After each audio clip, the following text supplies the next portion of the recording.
Hello everyone, this is Ross, Teacher Toolkit on Twitter.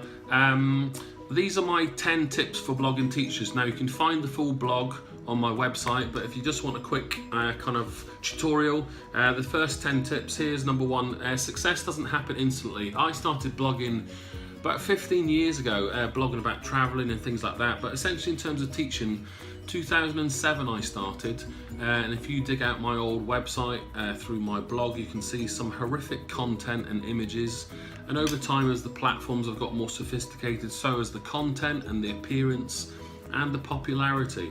I always remind people who watch this information or read my blogs, I always started with one blog, one follower and one reader. And to get an audience was never my intention. I wanted a place where I could gather all my thoughts in one place and almost like produce or publicise an online diary to reflect. Over time this has become a platform to share ideas. So success doesn't happen instantly. Number two, it's therefore important to be persistent and patient, and remember that the content that you put in your blog, it needs to be consistent. So consistency is the key.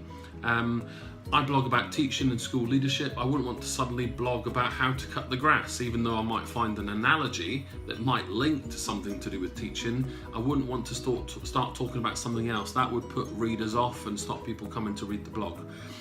Number three, content will evolve, but your content has to suit you. Don't blog for other people, blog for yourself, and people will come to you because that's what they want to read. Number four, there's always something to blog, so you need to also stay true to what you believe in and what you think. So if you've got a niche, so I'm a design technology teacher, if I wanted to blog about design technology, that's fine, but make sure that you always blog about that.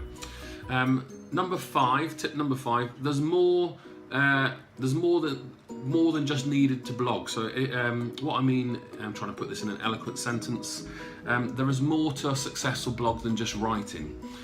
Sometimes it's good to just share a resource, some images, be positive about other people's work, so find some great ideas and write about what other people are sharing. So that's a really good way to grow relationships online and start other people encouraging to come and read your content. So sometimes giving other people a shout out is a really good strategy for people that blog. Number six, it's important that you learn basic HTML language, so hypertext meta language, essentially coding.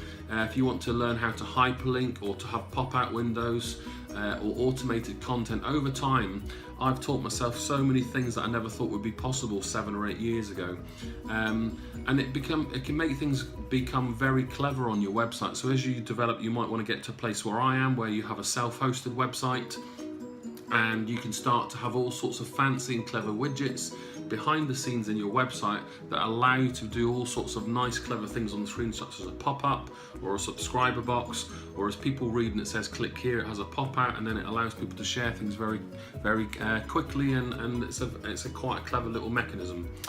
Number seven, writing for other people encourages people to write your blog. So I've had lots and lots of guest bloggers. I've also blogged for other people. I'm now in a position where I've probably got about 10 other people who regularly log into my website and blog content for themselves, also for my site. So that encourages me to have more growth. I'm now at the stage where I am improving my own literacy, for example. I'm now editing their content. I'm also encouraging a different voice to be heard through my platform in a place where I've got quite a lot of readers. Number eight, in terms of literacy, so I'm not shy about my literacy demons. Blogging has enhanced my reading and writing. As a teacher, that's really important that I improve my own punctuation, grammar. The literacy police and the trolls will always come for you. It can be frustrating, but in a nutshell, it's really helpful because it improves my spelling, so thank you to all those people. Number nine, this is probably the most important one.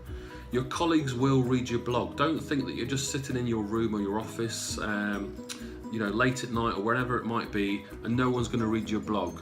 I've walked down my school corridors many times and they've gone, "Hi Ross, I read your blog last night, that's really interesting."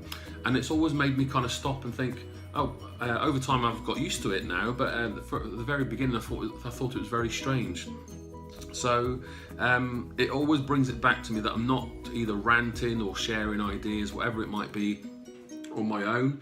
I'm blogging publicly to the world, so it's important that you remember people that you work with or have worked with, or people that you might work with in the future, they will read your blog. Finally, number 10, use social media tools to get your life back. There's loads of blogging tools, scheduling, automation, analytics that allow you to see what works. Lots of people think that I blog all the time. It looks like I do, but actually what happens is a typical drive home, I'm thinking of an idea, I'll speak like this on my phone, or I'll use drag and dictate. It will record my voice into text. As soon as I get out the car, by the time I've gone inside the house, that content has already synced to the cloud. I have an automated blog. Yes, it will need a little bit of tidying up and a tiny bit of coding and a couple of images to make the blog look pretty, but that's the blog content straight away. I then use a fantastic app called Buffer, which allows me to schedule blog content that suits the time for me, but also for my readers. So while you're watching this, and this is automated and being pushed out, I might be at the park, I might be at work, I might be fast asleep. I'm allowing social media to work for me and to share my blog content.